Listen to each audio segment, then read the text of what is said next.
Fire signs, tignan po natin kung ano yung mensahe para sa'yo ngayong araw. Keep in mind po na ito ay general reading lamang, so hindi po lahat ay makaka-relate, so be open-minded. Sa mga hindi pa po nakasubscribe dito sa ating channel, please subscribe na po kayo and pa-like na din po ng ating video. At sa mga nais pong mag-avail ng ating private readings, ng ating Evil Eye Amulet, ng ating Tears Bracelet, makikita nyo po yung link sa description box.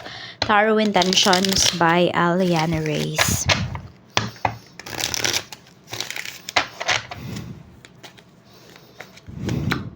We have Ace of Swords. Ayan, meron ba dito nagre-review or nagsusulat ba kayo ng mga nagastos po ninyo nitong nitong buwan na to? Yan. Nitong last week, yan po, naglilista kayo or ng mga bibilhin. Hindi ko alam kung may nagpapagawa ng bahay dito. Ayan. So, pwede rin na may nagdo-drawing ngayon. Pwedeng, yan po ay talent niyo. Pwede rin pinagkakakitaan po ninyo. Yan. Tignan natin. Or pwedeng gumagawa kayo ng letter dito. Hindi ko alam kung letter of resignation ba yan. Or your resume. Tignan natin ano pa po ang mensahe natin, Spirit Guide for fire signs ngayon. So we have Two of Wands. Okay, so pwedeng may mga inaayos pala kayo ditong papeles para sa pag-alis. Ayan, yung iba kasi sa inyo, pwedeng kayo ay mangingibang bansa. Yan, may pag-travel kasi na pinapakita dito. So pwede rin na nililista nyo or gumagawa kayo ng itinerary, ganyan. Baka may magtutour dito. Tignan natin ano pa. We have King of Wands. Okay, so pwedeng may magme-message sa'yo ngayon. Pwedeng may magyayaya nga sa'yong lumabas. Ayan po. Pwedeng ito ay asawa mo. Pwedeng ito ay boyfriend mo or girlfriend mo. Okay? Basta malapit naman sa'yo yung taong to. Pwede rin na nanliligaw sa'yo. We have Three of Pentacles. More on trabaho. Karamihan naman po sa inyo, fire signs, ang pinunta ninyo dito ay trabaho.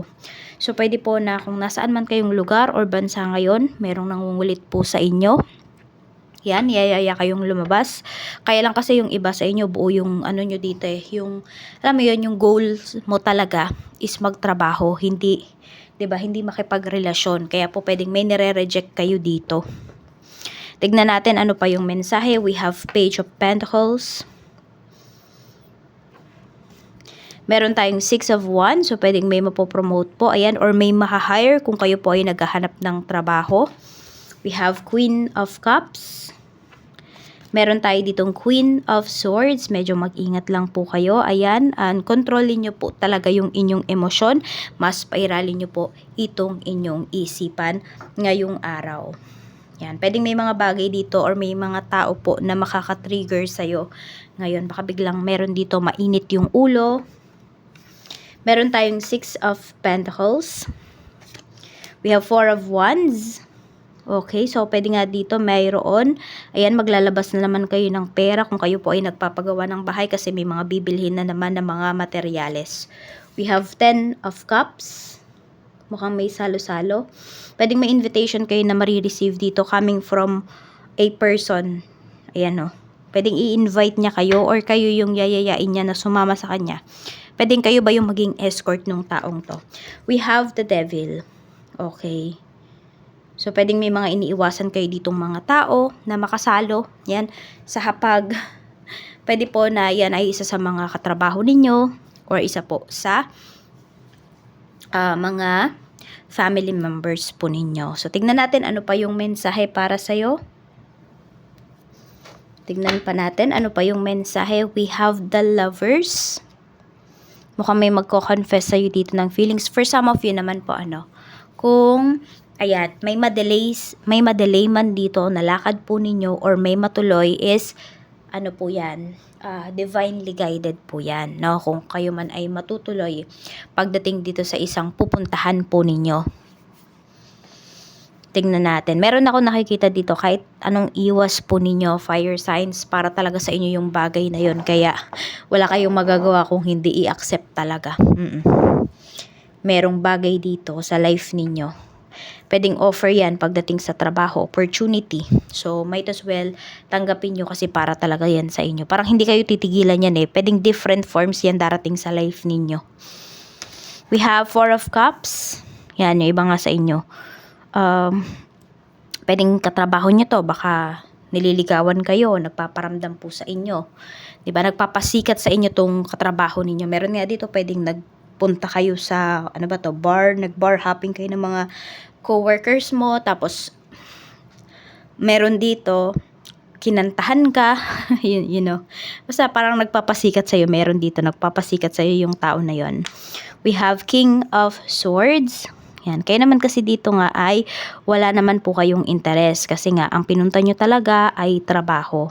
Nasa trabaho kayo ninyo para magtrabaho. Nandiyan kayo sa company na yan para mag-work. So ayan, mukhang may ibibigay po sa inyo dito. May ipagkakatiwala po talaga sa inyo ditong big project ngayon. Or kayo yung, di ko alam kung may hair stylist ba dito. Yan po, maganda yung kita ninyo ngayong araw.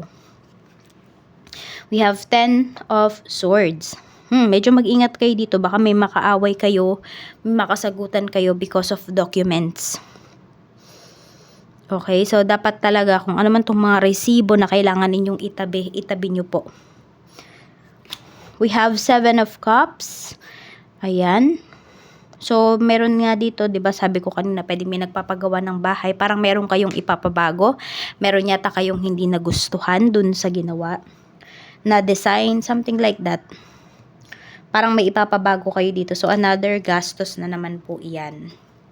Meron naman dito, ayan, pwedeng bago matapos yung taon, tapos na talaga yung bahay po, matitirhan na siya. We have 2 of Pentacles. Okay, so pwedeng may invitation nga po sa inyo dito. Kaya lang, meron kayong tao doon na ayaw ninyong makita. So, pwede po na, yan, nagdadalawang isip kayo kung kayo ba ay a-attend or hindi. Tignan natin kung ano pa yung mga energies. Okay, so medyo mag-ano kayo dito ha, pagdating sa finances ninyo, baka may mapagastos kayo dito. So, pwedeng ito lang yung budget ninyo, pero mas nagustuhan nyo yung isang product. So, pwede po na, ayun, lalagpas kayo sa budget ngayon. Yan. Kaya pag-isipan nyo talaga ha. Kasi pwedeng, nabili nyo nga yung isang bagay, pero dahil naubos yung pera nyo doon, yun. So, another ipon na naman para sa ibang mga materials na bibilhin po ninyo. Yan, tingnan natin. So, ito po, meron dito male figure kasi na pinapakita. So, pwedeng ma-offeran yan ng new contract. Pwede rin po na maha-hire talaga.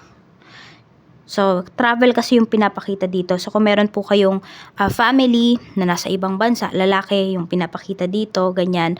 Or meron dito nag-aayos ng papers. Kunwari, kayo ay nasa ibang bansa na fire signs. Tapos, yung anak ninyo nag-aayos ng papers or kapatid po ninyo. Ayan, makakapunta talaga siya. Okay? Mayroon talagang chance at may chance na ma-hire yung kapatid mo at matanggap siya dito sa trabaho na in-applyan niya. More on abroad kasi yung pinapakita dito. Tingnan pa po natin. So, meron naman dito parang nagbabalak na yatang mag for good. Ayan po. Yan, baka mayroon na kayong ipon. Tapos gusto nyo nang makasama yung family ninyo. So, yun, may nagbabalak ditong mag for good na dito sa Pinas. Tingnan natin. Ano pa yung mensahe? Okay. Ayan, pwedeng meron kayong kontrata dito. May, ewan ko ba, parang meron kayong makakausap, tas kayo yung kukontratahin. Or sabihin natin na, ano to, parang dealings, mako-close deal nyo po yan. Ayan o. Tignan natin, ano pa yung mensahe. Meron naman dito, ayan, share talaga kayo ng budget. Share kayo, kunwari, sa bahay. Share kayo ng mga gastusin sa bahay. Mga foods, mga groceries, ganyan. So, ayan po, pwedeng kayo to ng asawa mo. Give and take talaga kayo dito pagdating sa inyong pagsasama, pagdating sa mga gastusin. Tapos, wala kayong taguan pagdating sa pera. Lahat po yan, nakaano talaga, nakaano yun? Basta lahat yan nakalista, ganyan. Ganon, wala talagang taguan. Tingnan natin. Or pwede nga sa'yo lahat pinapahawak ng asawa mo yung pera ninyo. Check natin, ano pa yung pwede nating ma-pick up dito. Okay, so may pag-uusap naman po dito, pwedeng regarding sa mga properties ng family or mga pamana po yan. So pwedeng kaya kayo nagdadalawang isip na pumunta kasi pwedeng alam nyo na magiging toxic yung usapan. Tingnan pa natin. May nagdadalawang isip naman dito kung may bibilihin yata kayong bahay or lupa. So fire signs, yung iba nagdadalawang isip kayo. So siguro yun, kung nagdadalawang isip kayo, try nyong i-check muna talaga, kunwari yung lugar, yung environment nung bibilhin po ninyo. Kung lupa man yan or sasakyan man yan, i-feel nyo po. Kung meron kayong na-feel na something is off, diba, something off, huwag nyo nang ituloy. Ayan. Ano pa ba yung mensahe? Okay, so ito nakikita ko dito yung mga mag-asawa na, no? Mag-asawa kasing energy to eh. Ayan po. Ang dami yung mga goals na matutupad. Pwedeng bago matapos yung month na to. So, kaya lang talaga kailangan ay strict lang talaga kayo dun sa mga decision po ninyo, sa rules ninyo. So, ayan lang po ang mensahe, fire signs. Maraming salamat. Mag-iingat po kayo always and more blessings to come.